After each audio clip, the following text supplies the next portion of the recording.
모성 같이 하겠습니다.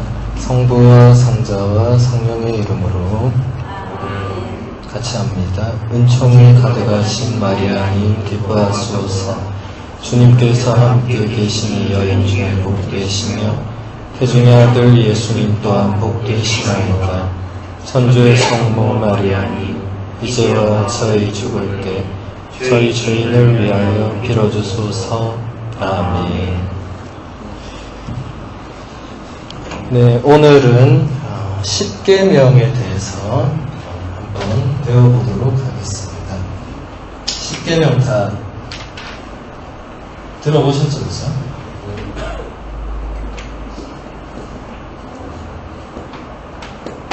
네, 이것은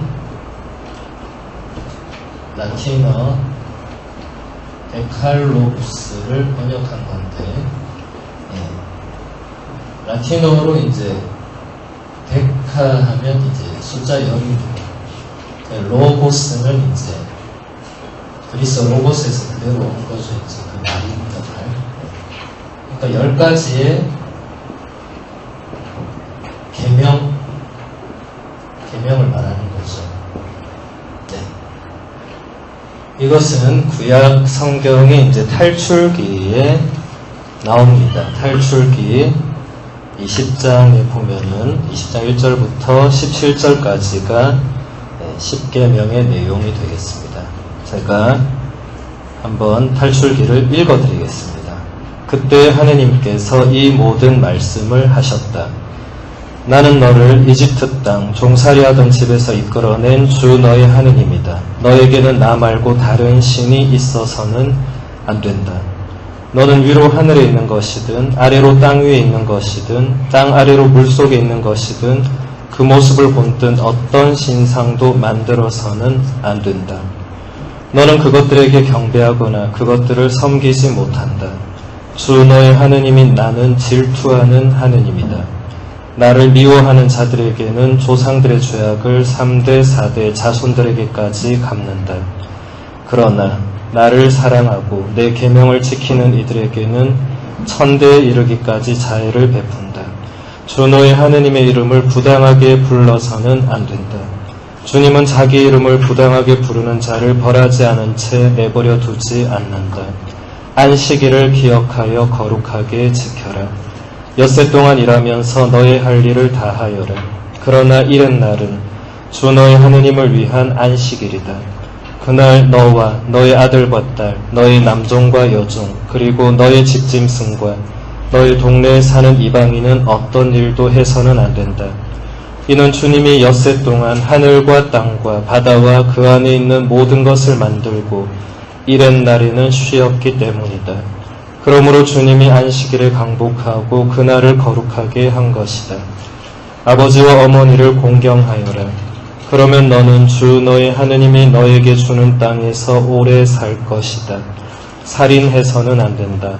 간음해서는 안 된다. 도둑질해서는 안 된다. 이웃에게 불리한 거짓 증언을 해서는 안 된다.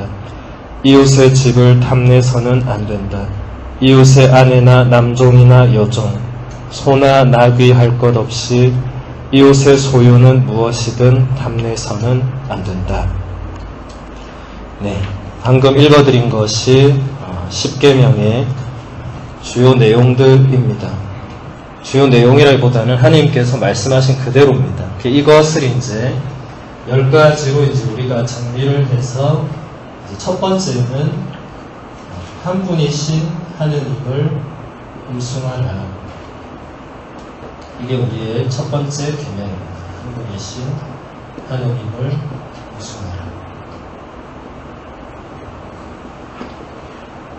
이게 1계명이고 이 안에 이제 많은 의미들이 담겨 있는데, 일단 이제 하느님은 한 분밖에 없다.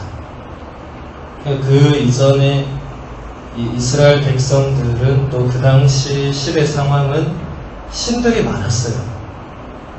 그 옛날에는 뭐 우리나라도 그랬지만 그냥 우리 인간의 뭔가를 넘어서면 다 신적 존재였습니다. 고대인들은 다 그렇게 생각했습니다. 그러니까 태양도 신이고 달도 신이고, 별들도 신이고, 바다도 신이고, 사자도 신이고, 오만 뒷동산의 계곡에 물 흐르는 거기도 신이고, 오만 신들, 부엌신도 있고, 오만 신이 다 있었는데 이제 그런 것은 안 된다. 신들이 아니다. 진짜 신은 이제 하느님 한 분밖에 없다. 그러니까 나머지 하느님 외의 모든 것을 우리가 그렇게 섬기는 자체는 이제 전부 다 우상 숭배가 된다. 이것은 이제 죄가 됩니다. 그리고 하느님 이외의 것을 믿고 따라가는 것도 죄가 됩니다. 그러니까 예전에 세례받기 전에는 이런 거 아무 상관없어요. 세례받기 전에는 마음대로 하면 됩니다. 그런데 세례를 받고 나면 이제 이 10계명이 우리에게 가장 중요한 계명이 됩니다. 그러니까 여기서 말하는 것은 이제 점을 본다거나 미신적 행위들을 한다거나 집에 부적을 계속 붙여놓는다거나 철학관을 찾아가서 사주를 본다거나 이런 거 전부 다 안 된다. 네. 세례 받기 전에는 뭐 해도 아무 그건 뭐 여러분 자유죠. 근데 세례 받고 나면 이런 게 안 된다. 네.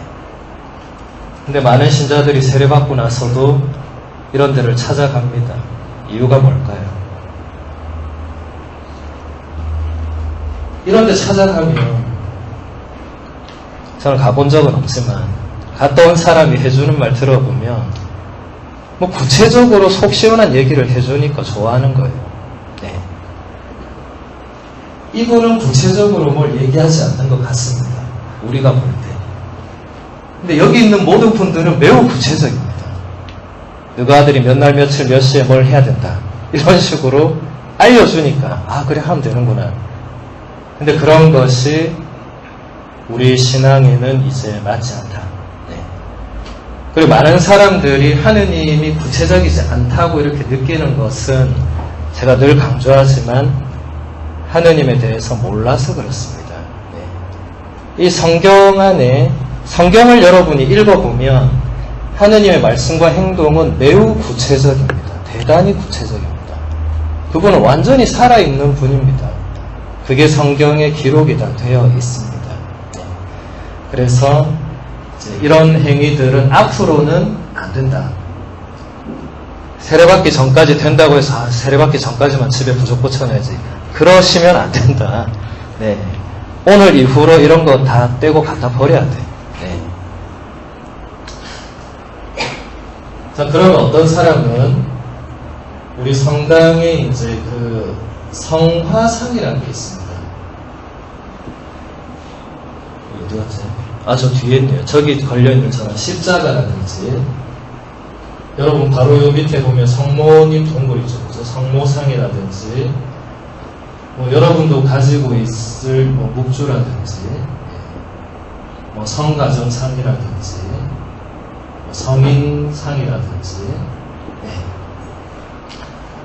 이런 건 뭐냐 이거 네. 이거 우상숭배냐?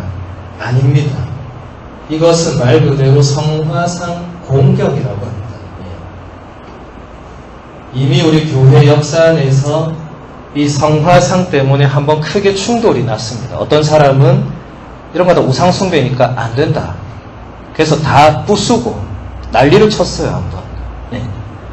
근데 결국 교회가 회의를 하게 됩니다. 회의를 해서 787년에 니케아라는 곳에서 공의회가 열립니다.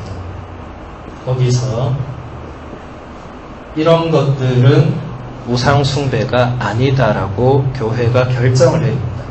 이것은 말 그대로 그냥 성화상을 공경하는 것이고 이 성화상이라는 건 결국 예수님 혹은 성모님 혹은 성인들을 우리가 공경하는 마음을 거기에 표할 수 있는 그런 거죠. 그러니까 저 십자가를 보고 우리가 공경을 표할 수 있는데, 또 성모상을 보고 지나가던 사람들이 공경을 표할 수 있는데, 그게 그 성모상 자체에 공경을 하는 게 아닙니다. 네. 그렇게 생각하면 매우 잘못된 겁니다. 그 성화상이 담고 있는 그 분에 향해서 이제 공경을 표하는 겁니다. 그래서 이것은 일계명에 위배되지 않는다고 교회가 결정했습니다. 네. 그리고 지금까지 이것은 우리 가톨릭 교회의 가르침으로 그대로 이어져 오고 있습니다. 근데 개신교회는 이거 아니라고 해서 개신교 가면 아무것도 없습니다. 네. 십자 나무만 있고, 그죠? 네. 거기에 이 매달린 뭐 이런 게 없어요. 네. 뭐 성모상 당연히 없고. 네. 여러분, 이것은 분명히 구분을 해야 된다. 그리고 이 한 분이신 하느님을 이제 여러분들이 흠숭한다. 이 흠숭하다는 말은 여러분 신명기 6장 4절에서 5절을 한번 다음에 찾아서 읽어보시면 하느님께서 이스라엘 백성에게 이런 말씀을 합니다. 너 이스라엘아 들어라. 주 우리 하느님은 한 분이신 주 하느님이시다 하시면서 뭐라고 하냐면 너희는 마음을 다하고 정신을 다하고 힘을 다하고 목숨을 다해서 하느님을 사랑해야 한다. 이렇게 하느님이 알려줍니다. 이게 바로 흠숭의 의미가 되겠습니다. 네. 우리가 그냥 어떤 사람에게 하는 어떤 존경이나 어떤 사람에게 대한 어떤 감정적인 어떤 좋아하는 표시 이런 차원이 아니고 이 하느님 한 분에 대한 이 모든 것을 다 해서 이건 한마디로 온 존재를 다 하라는 소리죠. 그렇죠? 이 모든 것을 다 바쳐서 하느님을 사랑해야 된다.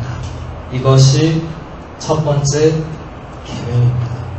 그래서 여러분들은 앞으로 세례를 받고 나면 항상 이것이 가장 먼저 와야 됩니다. 삶에서 이제 여러분 존재에서 항상 이게 가장 먼저 올 수 있도록 노력을 해야 됩니다. 거기에 따르는 구체적인 행동들이 이제 뭐 기도라든지 이사참회라든지 성경 읽는 거 공부하는 거 자선을 실천하는 거 성당의 여러 신심 단체들 뭐 하는 거 봉사하는 거 이런 여러 가지가 있겠지만 이게 전부 다 본질은 하느님을 사랑하는 것이 되어야 됩니다. 이게 빠지고 나서 나머지가 가면은 뭔가 잘못된 거죠. 그죠? 네. 그래서 이 첫 번째 계명은 그래서 매우 중요합니다. 여러분이 이제 신자라는 말은 결국은 죽을 때까지 이렇게 살려고 결심하고 노력하는 분들이 신자라고 할 수가 있겠죠. 그리고 반대로 이제 하느님 아닌 것을 그렇게 예전처럼 막 그렇게 저렇게 열렬하게 사랑해서는 안 된다는 소리입니다. 예를 들어서 돈이나 재물 같은 거 있죠. 돈이나 재물을 싫어하는 사람은 별로 없을 겁니다. 네. 뭐 좋아할 수 있죠. 근데 좋아할 수 있는데 이런 것들이 이 자리를 차지해서는 안 된다. 네. 여러분 돈에 마음과 정신과 목숨을 거는 사람들이 많죠. 네. 그런 것은 신앙인으로서는 안 된다. 재물도 마찬가지고 다른 모든 것들, 그러니까 하느님을 제외한 모든 것에 저렇게 하면은 이 일계명 자체를 위반하는 것이 되는 것입니다. 이게 첫 번째 계명이 되겠고, 두 번째 계명은 하느님의 이름을 함부로 혹은 부당하게 불러서는 안 된다.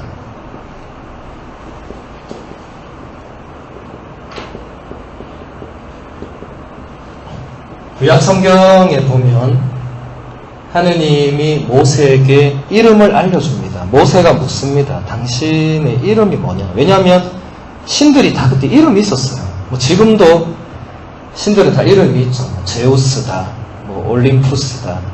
그런 신화에 나오는 신들도 이름이 있고, 그러니까 모세도 이 하느님이란 분을 이렇게 만났는데 이 전달을 하려니까 이름이 뭐냐 하니까 이 하느님께서 나는 있는 나다 하면서 이 독특한 이 글자를 알려줍니다. 이게 이제 히브리어로 이제 발음상은 뭐 야훼, 뭐 여호와 이런 여러 가지 발음으로 할 수 있는데 어쨌든 이 이름이 등장합니다.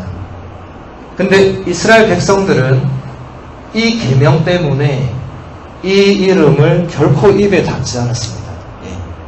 하느님의 이름을 피조물인 인간이 입에 올리는 자체가 이 부당하다고 생각을 했습니다. 그래서 야훼라는 말을 쓰지 않고 항상 아도나이라는 말로 표현했습니다. 이게 이제 주님이 된 거죠. 그래서 여러분들이 기도할 때도 이제 주 하느님, 주님 하면 이제 바로 그것은 하느님을 지칭하는 것이 되죠. 그냥 주님은 다른 말로 이 그리스어로 이게 퀴리오스라고 하는데 라틴어로는 이제 도미노스라고 이제 주인 이런 뜻입니다. 주인, 뭐 지배자, 뭐 절대자, 뭐 여러 가지 뜻이 있는데 이제는 여러분들이 제가 전부터 얘기했지만 이제는 여러분들이 내 삶의 주인이 내가 아니고 그전에는 내 삶의 주인은 나였는데 이제는 내 삶의 주인이 하느님으로 이제 바뀌는 겁니다. 그게 신앙인의 삶입니다. 네. 이것은 여러분이 선택하면 됩니다. 제가 6개월 내내 얘기했습니다. 여러분이 선택하면 된다. 네. 우리는 아무도 강요하지 않는다. 강요해서 만약에 이렇게 되면 그것은 매우 심각한 겁니다. 네. 누가 옆에 자꾸 찔러서 세례 받아라 이러면 안 돼. 네. 그런 분은 지금이라도 안 하는 게 좋습니다. 네. 그런 분들은 3개월 안에 다시 떠나게 되어 있습니다. 저의 경험상. 네.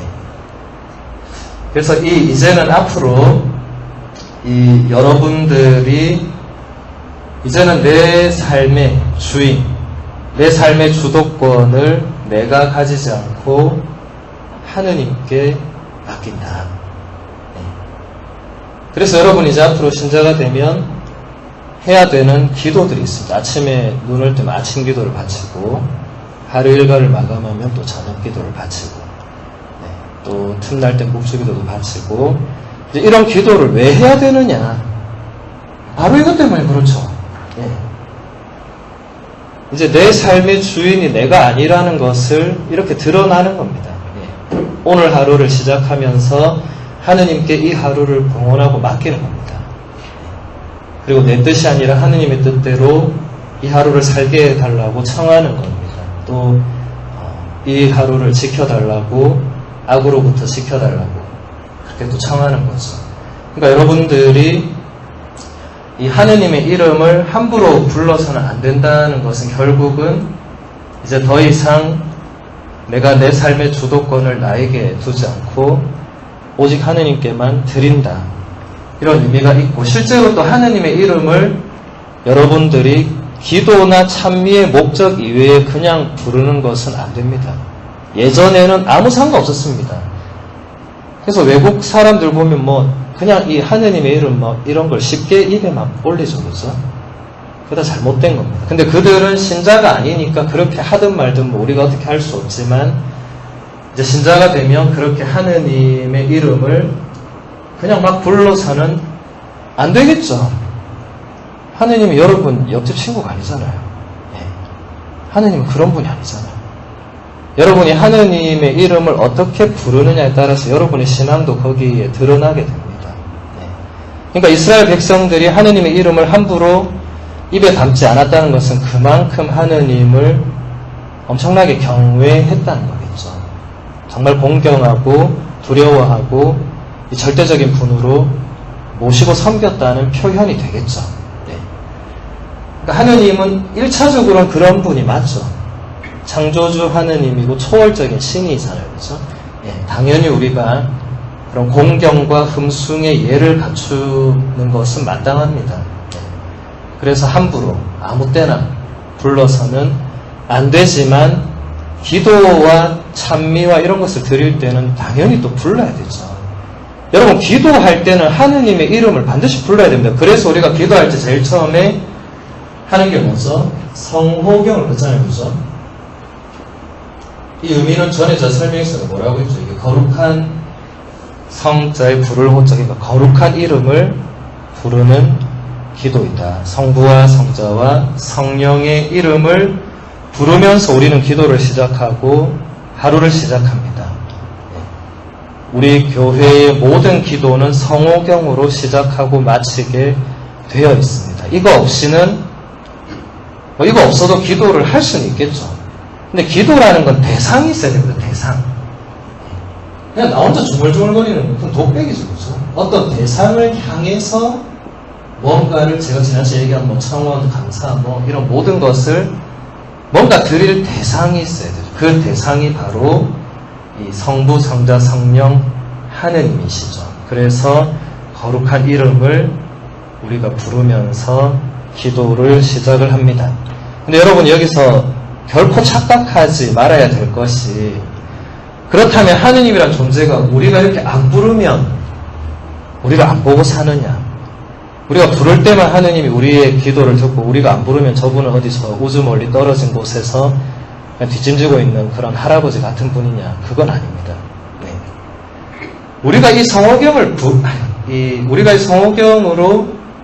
기도를 시작한다는 것은 결국 우리를 위한 겁니다. 우리를. 네. 우리가 일상생활을 막 하다 보면 하느님을 당연히 잊어버릴 수 있고, 그죠? 네. 뭔가 열심히 몰두하면 나 자신도 잊어버릴 수 있고, 그럴 수 있잖아요. 그런데 성호를 우리가 긋는 순간이 되면 다시 하느님 하고 생각을 하게 되겠죠. 네. 잊고 있던 하느님을 떠올리게 되겠죠. 그렇게 해서 이제 기도에 들어가는 것입니다.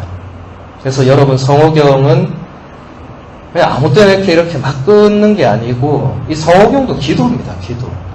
정성을 다해서 그어야 됩니다. 정성을 다해서 이 성부와 성자와 성령의 이름을 부르면서 기도를 시작해야 됩니다. 모든 기도는 항상 정성이 중요합니다. 정성. 제가 지난 시간에 아마 이것을 간절함이라고 표현했을 거예요. 간절함.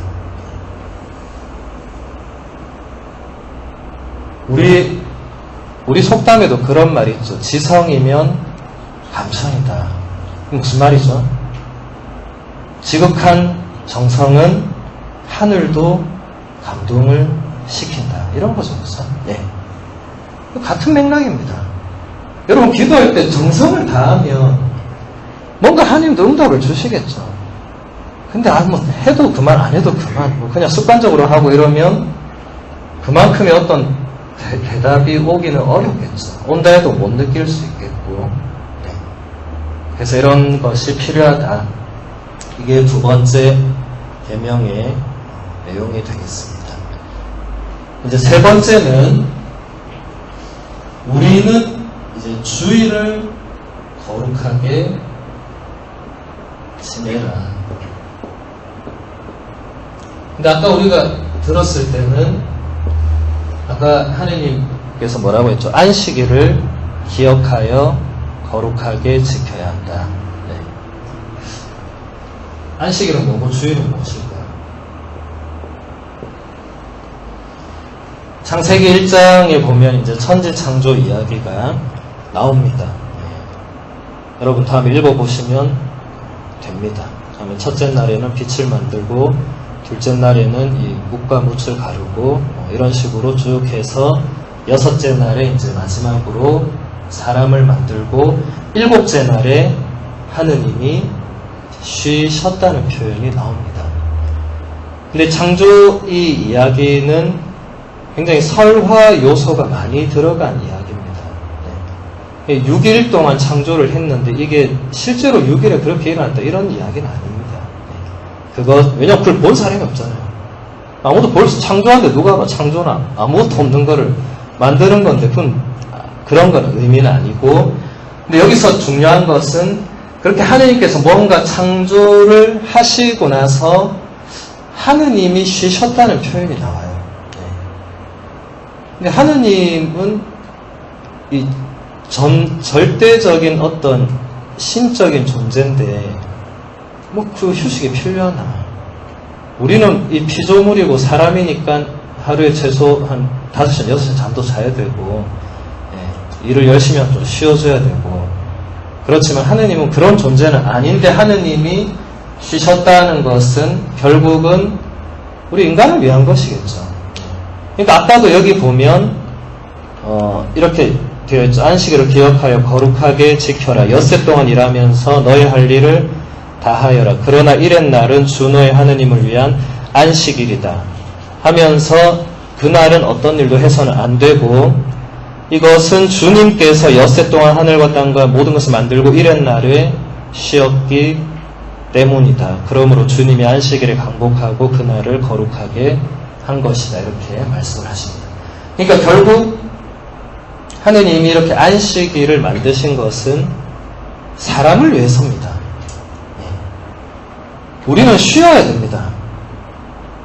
여러분 열심히 주간 동안 일하면 주말에는 쉬어야 됩니다.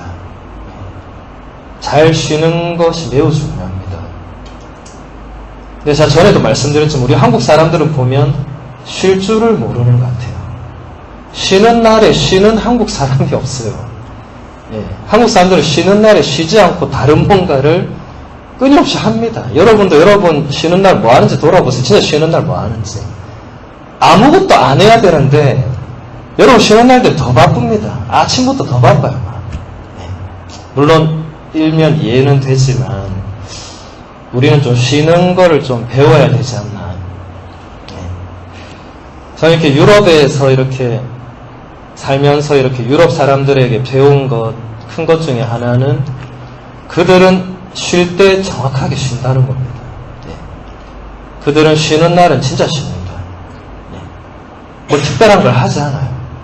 그냥 쉽니다. 뭐 휴가 프로그램, 뭐 노는 날에 프로그램 짜고 이런 거 안 해요. 그냥 쉽니다. 진짜 아무것도 안 하고 쉽니다. 바닷가를 이렇게 가서 보면 바닷가에 가서 아무것도 안 하고 있습니다. 그냥 누워 있거나 그냥 자고 있거나 뭐 책 보고 있거나 뭐 그러고 있어요. 가서 보면 진짜 재미없는 것 같아요. 우리 바닷가 가서 가만히 있으면 봤어요. 바다 가서도 온갖 뭘 다 하잖아요. 뭐 술 먹고 고스톱 치고 뭐 게임을 하고 뭐 잠시도 가만히 있지 않습니다. 그래서 우리는 휴가 갔다 오면 더 피곤하잖아요. 그러면서 또 다음에 또 어디를 갈까 막 이렇게 계획을 짜고. 쉬는 것은 매우 중요합니다. 몸도 쉬어줘야 되고 마음도 영혼도 잘 쉬어줘야 되겠죠. 몸이 쉬는 것은 여러분 쉽게 할 수 있습니다. 잘 자면 됩니다. 한국 사람들이 보면 또 잠을 잘 안 자요. 밤에 뭘 그렇게 하는지 모르겠어요. 잠을 잘 안 자. 많이도 안 자요, 보면. 안 좋은 겁니다. 이것은 제 얘기가 아니라 이미 수많은 전 세계의 학자들이 그 연구에서 발표한 겁니다. 하루에 적어도 6시간 이상 자야 된다, 사람이. 그래야 일의 능률도 오르고 사람이 정서적으로도 이렇게 밝고 긍정적이고 이런 게 되고, 다 이렇게 연구를 해보니까 그렇더라는 겁니다. 6시간 이상이니까 하루에 한 서너 시간밖에 안 자는 사람이나 더 안 자는 사람들을 조사해보니까 그들이 굉장히 정서적으로도 불안정하고 항상 지쳐있으니까 스트레스를 매우 받고 여러 가지로 보니까 안 좋더라, 사람이. 그래서 6시간 이상 자야 된다. 그리고 8시간 안으로 자야 된다. 또 어떤 사람은 신부님 저는 잠이 주특기입니다 하면서 하루 뭐 18시간 잤네 이런 얘기를 하는, 그것도 잘못된 거죠. 하루 18시간 자는 건 절대 자랑이 아닙니다. 그렇게 쉬는 것도 쉬는 게 아니고 그것도 문제 있는 거예요. 그래서 적절하게 잘 수면을 취하고 또 정신적으로도 여러분이 쉴 줄을 알아야 됩니다. 예, 정신적으로. 저는 정신적으로 여러분이 쉬는데 가장 좋은 것은 TV를 안 보는 것입니다. 이것도 제 얘기가 아니라 이미 많은 학자들이 그렇게 다 써놨어요. 자기들 책에다가. TV를 많이 보는 것이 이게 정신적으로 좋지 않다. 근데 한국 사람들이 보면 전 세계에서 TV를 가장 많이 보는 국가인 것 같아요, 제 생각에. 자, 전 세계를 조사를 안 해봤지만, 우리나라 사람들이 TV를 많이 보는 것 같아요. 왜냐면 우리나라 사람들이 얘기하는 걸 들어보면, TV에 나오는 모든 걸 다 알고 있어요. 전 TV를 안 보니까 사람들이 그런 얘기하면 무슨 얘기인지 하나도 모르겠어요. 그럼 다들 저한테, 뭐 외계에서 왔어요? 막 이런 얘기를 많이 해요.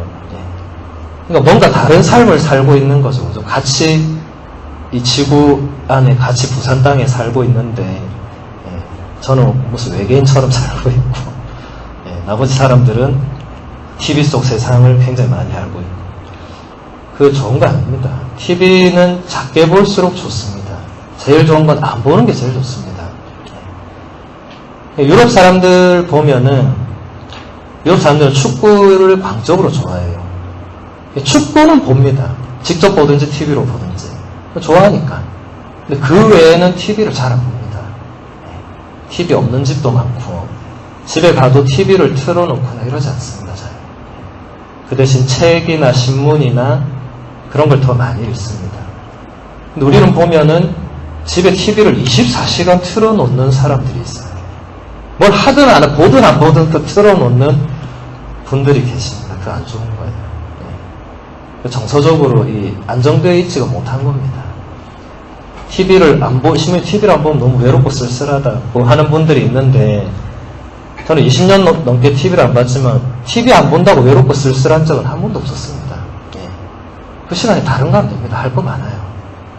기도도 할 수 있고, 책도 읽을 수 있고, 사람도 만날 수 있고, 얼마든지 할 거 많습니다. 그래서 여러분 자신도 잘 쉬어야 되고, 쉬는 날에, 근데 여기 보면 이제, 거룩하게 지내야 된다는 게, 이게 또 하나가 첨가되어 있습니다. 여기 이제, 쉬는 것도 쉬어야 되지만, 거룩하게 지내야 된다. 그리고, 구약에서는 이게 안식일을 그렇게 하라고 했어요. 안식일. 이제 안식일은, 지금 우리 요일로 치면 토요일이 됩니다. 토요일.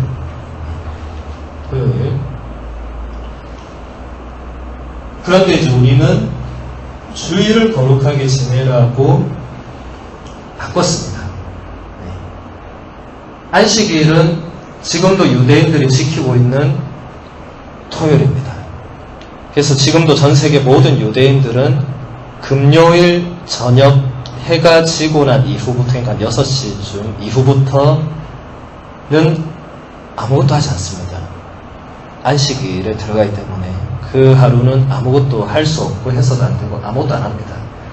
그 대신에 이제 자기들 이제 회당이나 예배당에서 이제 그 예배는 당연히 하겠죠. 그게 거룩하게 지내는 가장 좋은 길이기 때문에 그렇습니다. 근데 우리는 이제 유대인이 아니기 때문에 이 안식일을 지키지 않고 주일을 지킵니다. 주일은 아까 제가 얘기한 이 주님의 날입니다. 더 정확하게 하면 주님께서 부활하신 날이 됩니다. 성경에 보면 예수님께서 금요일에 십자가에 못 박혀가지고 금요일 오후 3시에 돌아가십니다. 그리고 묻힙니다. 그리고 그 다음 날은 안식일이 돼요. 토요일이 안식일이니까, 그죠? 안식일에는 아무것도 못하니까 아무것도 못하고 가만히 있었어요.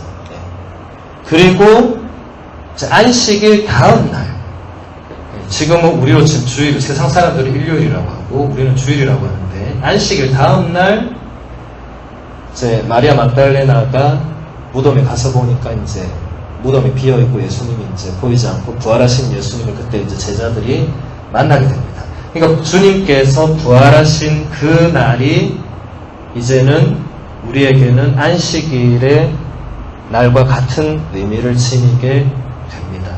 그래서 우리는 주일이 가장 중요한 날이고 주일을 거룩하게 지내라는 계명을 지키기 위해서 주일 미사를 우리는 참례합니다. 네.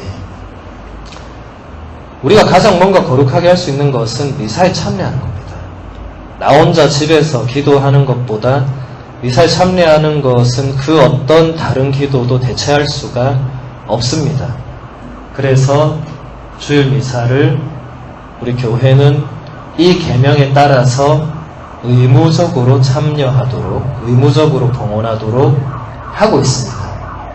근데 이 의무라는 것이 한국 사람들은 이 의무 이런 데 되게 민감한데 꼭 빠지면 죄가 되고 이런 의미는 아니거든요. 이 주일을 거룩하게 지내야 되는 거고, 주일날 여러분이 살다 보면은 주일날 무슨 큰 일이 예를 들어 여러분이 이제 토요일 밤부터 열이 나서 아프기 시작했다.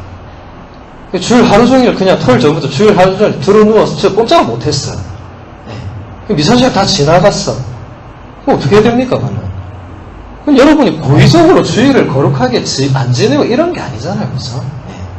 그렇게 신앙생활이 가서는 안 되고, 근데 고의적으로 내가 안 가거나 이런 것은 이제 이 문제가 되겠죠. 그래서 저는 이 고해성사 들어온 신자들이나 이렇게 주일을 얘기할 때는 주일 미사는 우리 신자들의 삶의 중심축이다. 이게 축이 되어야 된다.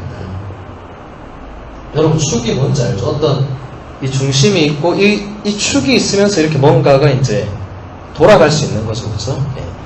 그러니까 이 축이 바로 서 있으면 우리의 삶과 생활이 바로 갈 수 있는데 이 중심 축이 뭔가 흔들리거나 축이 위태하면 이게 바로 안 가고 엉뚱한 데 가겠죠, 그죠? 자동차 바퀴 축이 바로 안 꽂혀 있으면 자동차가 엉뚱한, 내가 운전은 이래 해도 차는 엉뚱한 데 가겠죠. 같은 겁니다. 중심축이 바로 되어 있어야 나머지가 자연스럽게 바른 방향으로 갈 수 있겠죠. 저는 그렇게 설명합니다. 그리고 그렇게 생각합니다. 그래서 여러분들이 주일 미사는 이 의무로 가야 된다, 안 가야 된다, 이런 식으로 따지시지 말고 이제부터 내 삶의 가장 중심이 되는 축은 주일의 미사를 참여하는 것이다. 네. 거기서 좀 더 열심히 내가 한다면 평일에도 미사는 항상 있습니다. 여러분, 미사는 1년 365일 중에 딱 하루 빼고는 다 있습니다. 그 하루가 언젠지 아십니까? 예수님께서 돌아가신 그날은 미사를 봉헌하지 않습니다. 봉헌을 할 수가 없죠. 미사의 주인은 예수 그리스도이신데 그분이 돌아가신 날을 기념하니까 미사는 봉헌이 안 됩니다.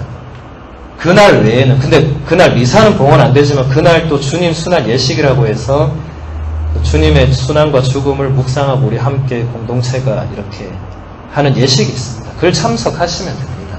그러면 영성체도 그때 할 수 있습니다.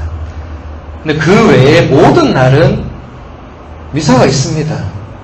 우리 안락성당에만 있느냐? 옆에 반려성당에도 있습니다. 반려에만 있느냐? 저 대만의 성당 가도 있습니다. 예. 미국 가도 있고 유럽 가도 있습니다. 말은 못 알아듣겠지만 가만히 보면 다 똑같이 돼 있어요. 예.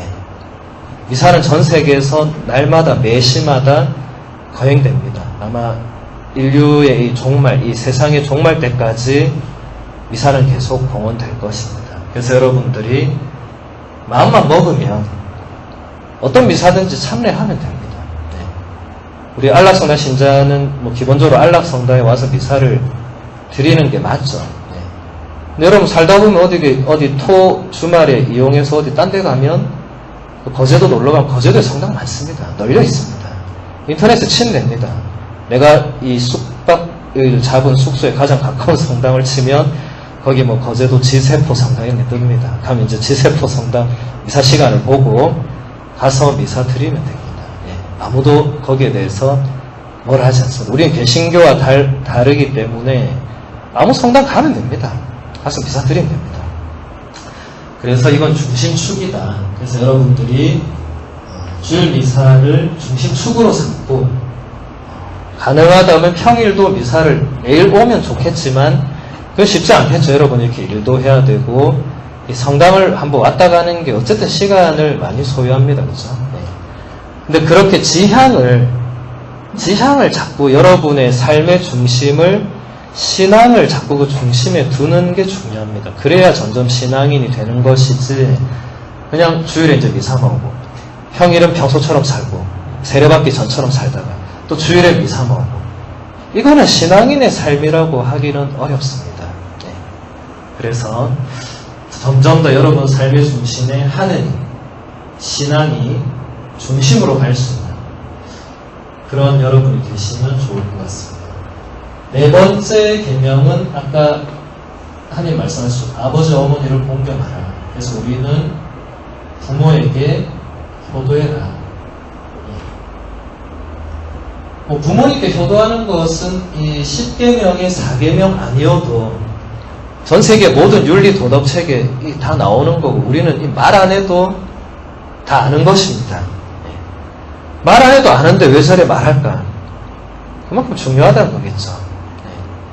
점점 여러분도 부모님에게 효도한다는 거, 부모님을 공경한다는 게 얼마나 어려운지를 절감합니다. 어릴 때야 뭐 모르니까 다 순종하죠. 근데 이제 크면 클수록 우리는 부모님께 순종하지 않습니다. 그래서, 그래서 이런 부분은 쉽게 효도하는 어떤 기준이나 이런 게 사실 매우 막연하죠. 부모님께 효도한다는 게 도대체 무엇이냐. 대단히 막연하고 구체적이지가 못합니다. 이것은. 근데 여러분들이 저는 그렇게 생각합니다. 이제 부모님들이 점점 이제 나이가 드시고 아마 지금 여러분들 연배면 이미 부모님이 세상을 떠난 분도 계실 것이고 이제 여러분보다 다 뭔가 노쇠하거나 연로하거나 뭐 그러니까 아무래도 판단력이 더 떨어질 수밖에 없고 여러 가지로 이제 약할 수밖에 없겠죠. 네.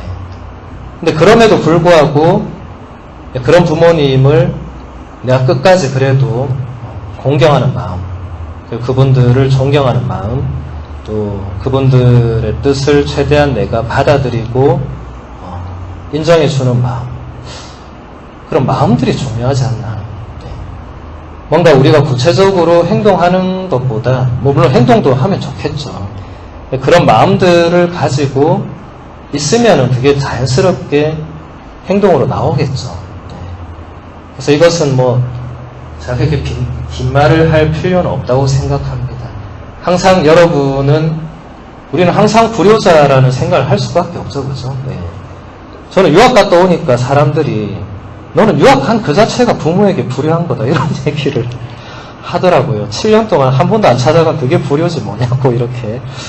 제가 그걸 들으면서 참 살다 보니 참 내 의지와 상관없이 불효죄가 성립이 되는구나. 예. 뭐 근데 물론 부모님도 뭐 그렇게 생각할 수도 있고 안 할 수도 있지만 불효를 따지자면 뭘 해도 불효가 될 것이고 근데 우리가 뭔가 이제 효도를 하겠다는 좋은 마음을 먹는 게 중요하겠죠.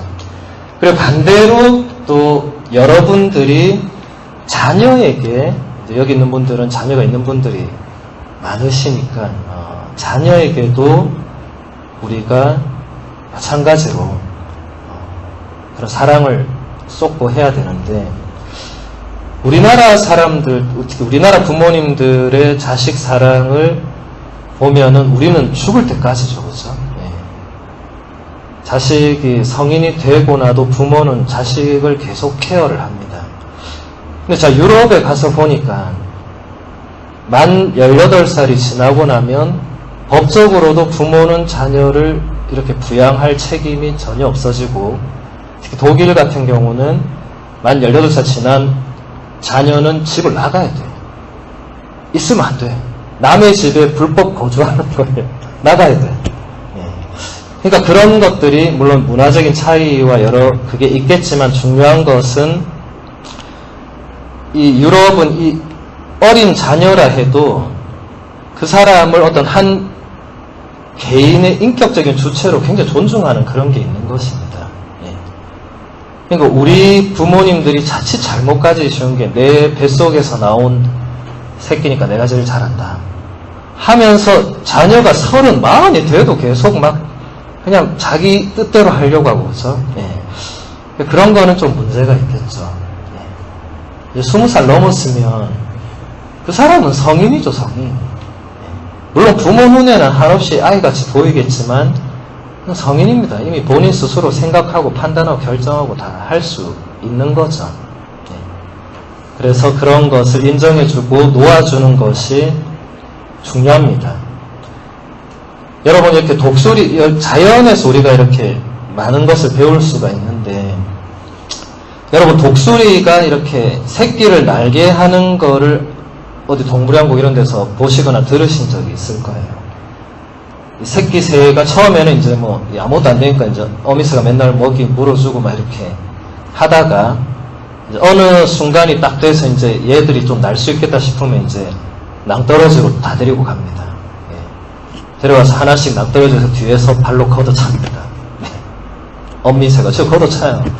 탁 차면은 애가 탁 떨어지죠. 근데 밑에 보니까 완전 낭떠러지잖아요. 죽게 생겼잖아. 그러니까 막 날개짓을 하는 거예요. 막 하고 있으면 어미새가 이제 그것을 어딘가에서 보고 있습니다. 이렇게 보다가 이제 얘가 처음에는 안 되잖아. 아무리 열심히 해도. 그러면 거의 바닥에 올 때 탁 다시 받치고 탁 데리고 올라갑니다. 굉장히 멋있죠. 네. 그런데 이거를 하루에 한 번씩 합니다. 다음날도 데리고 나가서 탁 차고. 근데 딱 몇 번 하면은 얘들이 이제 압니다. 이제 이렇게 나는 거구나 해서 날아서 가버리면 거기서 이제 이 엄마와 그 아들, 딸은 거기서 바이바이 하는 거예요. 인사 없습니다. 그대로 날아가고 끝납니다. 이제 돌아오지 않습니다. 네. 그렇게 보내는 거예요. 그러니까 우리나라 엄마들, 제가 지금 우리나라 모든 엄마들을 이렇게 지칭하는 게 아니고 우리나라 어머니들을 보면은 나는 법을 어릴 때부터 계속 이렇게 날아야 된다. 계속 얘기하고 낭떠러지 데리고 가서도 이렇게 발로 차서 미는 게 아니고 네가 여기서 이제 뛰어내릴 때 이렇게 날아야 되고 계속 이런 좀 느낌을 저는 좀 받습니다. 예. 실제로 날아보려고 해야 되는데 그럼 엄마가 미리 다 이렇게 해놓으니까 애는 할 게 없는 거예요. 뭐 내가 뭐 날개에서 살 이유도 없고. 예. 그것은 뭔가 바른 자녀 사랑이나 교육은 아닌 것 같다. 제가 볼 때는. 예. 자유롭게 날아갈 수 있도록 해주는 것도 부모님이 아주 중요한 역할이겠죠. 예. 그러니까 그렇게 안 하면 평생 그 새끼 새는 어미 새 둥지를 떠날 수가 없는 겁니다. 예. 그것은 올바른 가정의 모습은 아니죠. 결국 다 떠나보내야 될 사람들입니다. 자녀들은. 예. 부모와 자녀는 이 정도로 하고 그 다음에 5번째로 사람을 죽이지 마라. 이것도 뭐 너무 여러분 잘 아는 거죠, 그죠? 살인해서는 안 된다. 이거 뭐 당연한 거죠. 근데 여기서 우리가 중요한 것은 우리 신앙인들은 이제 이게 뭐 바깥 법으로도 사람을 죽이면 바로 감옥 가죠. 바로 감옥 가야지. 사람을 죽였어. 근데 우리는 이게 이 정신이 뭐냐면 생명의 주인은 내가 아니고 이제 하느님이다. 아까 제가 얘기한 그 삶의 주도권과도 같은 겁니다. 네. 생명의 주인이 하느님이기 때문에 우리가 그 영역을 넘어설 수가 없다는 것입니다. 그래서 살인, 자살, 안락사, 낙태 이런 모든 것을 가톨릭 교회가 다 금지하는 이유는 딱 이 한 가지입니다. 생명의 주인이 우리 인간이 아니다. 그래서 아무리 사람들이 이렇게 이거는 그렇게 한다 해도 가톨릭 교회는 이것을 2000년 동안 한 번도 바꾸지 않았습니다. 세상 사람들이 보수적이네 말도 안 되네 하더라도 생명의 가치를 가톨릭 교회는 포기한 적이 없습니다. 그래서 여러분들이 이 정신을 제대로 알고 있는 것이 중요합니다. 세부적인 사항이야 나중에 다르게 판단될 수 있을 것입니다. 이 윤리, 구체적으로 윤리적인 문제로 들어가면 이게 너무 복잡하고, 여러분이 이 5계명에서 이 확실히 아셔야 될 것은 이제 더 이상 생명의 주인은 내가 아니다. 그러니까 가톨릭 교회가 자살을 굉장히 강하게 금지하는 겁니다. 왜냐하면 자살한다는 건 스스로 내 생명을 내가 끊는 거잖아요. 그게 안 된다는 거예요. 사회적으로도 큰 문제지만 우리 가톨릭 교회 안에서는 저 부분을 넘어서는 것이기 때문에 안 된다. 생명에 대한 가치에 있어서는 가톨릭 교회는 단 한 번의 양보를 한 적이 없습니다. 그것을 알아두시면 좋겠습니다. 나머지 6, 7, 8, 9, 10 계명도 여러분들이 다 아는 것들이고 중요한 것은 정말 우리가 더불어 살아가는 이 사회 안에서 정말 우리가 지켜야 될 기본적인 것들을 이렇게 가르치고 있습니다. 그래서 그것은 시간 관계상도 그렇고 지금 더 설명하기는 어렵습니다. 앞으로 여러분들이 또 살아가면서 10계명은 이 계명의 정신들을 여러분들이 잘 보고 지키는 것이 중요합니다. 그래서 아까 제가 얘기한 대로 앞으로 이제 여러분들이 세례를 받으면 이제는 내가 내 마음대로 사는 것을 포기한다는 겁니다. 이제 이렇게 뭔가 하느님의 뜻과 하느님의 가르침과 하느님의 계명대로 우리가 살려고 노력하는 사람들이 신앙인들이 되겠습니다. 그런 여러분들이 되시기를 바라면서 오늘 이 교리가 이제 여기서 하는 제하고 하는 교리는 이제 마지막입니다. 그래서 이번 주일날 이제 우리 피정을 가면 그때 제가 이제 마지막 종합 교리를 해드릴 것이고 오늘은 마지막은 아니지만 책을 하나 같이 보도록 하겠습니다. 2009년에 세상을 떠난 엠마누엘 수녀님이라고 아마 들어보신 분도 있을 겁니다. 이분이 정확하게 100년을 살았어요. 100살을 살았습니다. 그리고 이 수녀님이 80살 때부터 자서전을 쓰기 시작해서 무려 20년 동안 자서전을 썼습니다. 그 책이 바로 이 오늘 제가 소개하려고 하는 아듀라는 책입니다. 오래된 미래 출판사에서 2009년도에 번역 출간이 되었습니다. 영원히 사랑하네라는 이 제목으로 이 부분은 이제 그 책의 거의 마지막 부분입니다. 그래서 제가 소리내서 읽을 테니까 여러분들은 눈으로 보시면 되겠습니다. 내 인생을 결산해 보건대 나 자신이 무라는 사실을 철저히 경험하면 할수록 매번 더욱 진정한 사랑의 응답을 할 수 있게끔 성숙해진다고 확신한다. 나는 마지막 소멸인 죽음 또한 사랑을 향해 열린 문일 것이라고 믿는다. 나는 사랑이란 하나라고 믿는다. 그 사랑은 하느님에 대한 사랑이거나 인간에 대한 사랑일 것이다. 그들 자신은 깨닫지 못할 수도 있지만 인간을 사랑하는 사람들은 또한 하느님의 연인이기도 하다. 사랑한다는 것은 아주 소박한 것이다. 사랑은 구름 속에 감추어진 이상이 아니기 때문이다. 사랑은 우리의 일상 속에, 소박한 삶 속에 있다. 사랑은 죽음보다 강하다고 말할 때 그 사랑은 일상의 밖에 있는 사랑을 말하는 게 아니다. 사랑이 무언가 특별한 것이라고 생각해선 안 된다. 본인들은 그렇게 생각 안 할지 몰라도 나는 내 주변에서 다른 사람들, 곧 자식이나 배우자, 동료 등 가까운 자들을 위해 행동하는 수많은 사람들을 보고 있다. 그리고 그런 행동은 상호작용을 한다. 살아가면서 이런저런 경우에 누군가가 손을 내밀어주고 귀를 기울여주고 마음을 써주는 고마움을 경험해보지 않은 사람이 누가 있을까? 그럼에도 불구하고 똑같은 행동 안에도 심한 에고이즘이 있을 수 있다. 복잡하긴 하지만 세상에는 이런 사람도 있고 저런 사람도 있다. 그러나 죽음 저편에서 밀과 가라지를 분리하는 것은 오직 하느님께 속한 일이며 그곳에서 우리는 놀랍게도 우리가 우리 자신으로부터 벗어나 타인에게로 향했던 모든 순간들을 보게 될 것이다. 끝으로 나는 사랑하는 독자 친구인 당신으로 인해 하느님께 감사드린다. 이 책은 어떤 면에서 나를 위해 쓴 것이기도 하지만 그보다는 무엇보다도 당신을 위해 썼기 때문이다. 나는 당신이 이 글을 읽으면서 어떤 시선으로 자신을 바라보고 있을지 알 수 없다.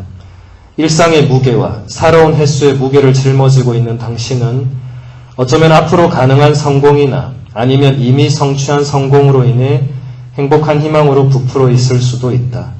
반대로 어쩌면 당신은 과거의 실패를 경험했고 지금도 그 실패에서 벗어날 수 없기 때문에 불행이 당신의 주변을 어슬렁거리고 있는 것 같아서 불안해하고 있을 수도 있다.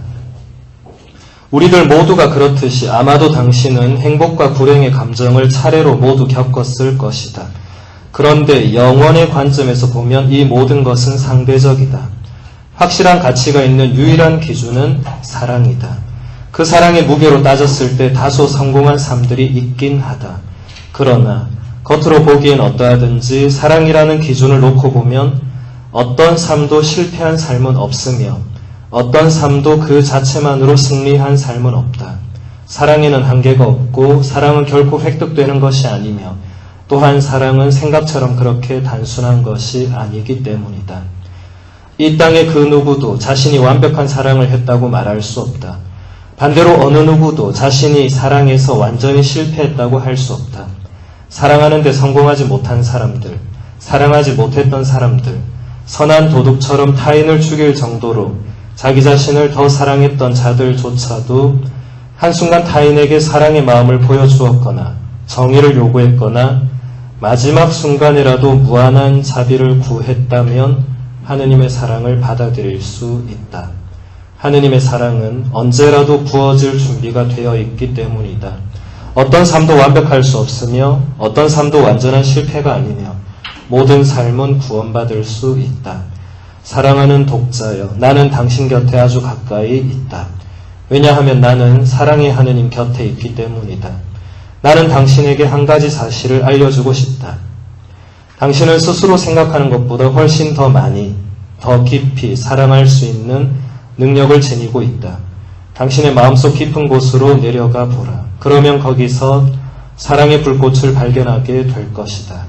그 사랑의 불꽃은 다른 사람들의 행복을 구하는 불꽃이며 생사의 의미를 부여하는 불꽃이다. 우리 모두는 영원 속에서 다시 만나게 된다는 것을 확신하기 바란다.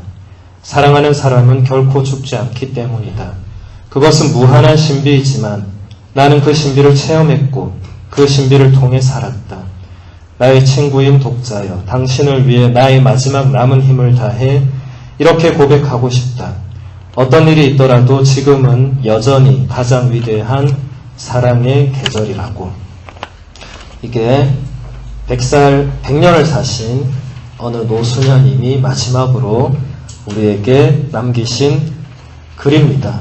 이 책을 마지막으로 그분은 돌아가셨습니다. 그래서 진짜 유언과 같은 그런 말씀인데, 이런 위대한 분들이 이렇게 마지막에 하시는 말씀을 보면 되게 간단하고 단순합니다. 결국은 우리가 이제 영원이라는 어떤 그 틀로 넘어가면 우리가 지상에서 겪었던 이런 모든 것들은 매우 상대적인 것이 될 수밖에 없고 남는 것은 사랑밖에 없다는 그런 강한 확신들이 여기서 나오죠. 그죠? 그리고 그 영원 속에 이 하느님이라는 존재가 바로 이 사랑이신 하느님이다. 그래서 우리는 그것을 날마다 이제 준비를 해야 된다. 라는 것입니다. 그리고 우리는 아직도 사랑할 수 있다. 그런 가능성이 있다. 사랑의 실패란 게 없다. 완전한 사랑의 실패란 건 있을 수가 없고, 여러분은 그러니까 지금 제가 이렇게 말하는 게 어디 사랑하는 사람 찾으라 이런 게 아니고, 지금 여러분 주위에 있는 사람들을 내가 다시 사랑할 수 있고, 조금 더 사랑할 수 있고, 그게 가능하다는 겁니다. 신앙이든 아니든 관계없이 가능하다. 근데 신앙인이면 조금 더 가능할 수 있겠죠. 그리고 조금 더 가능해야만 됩니다.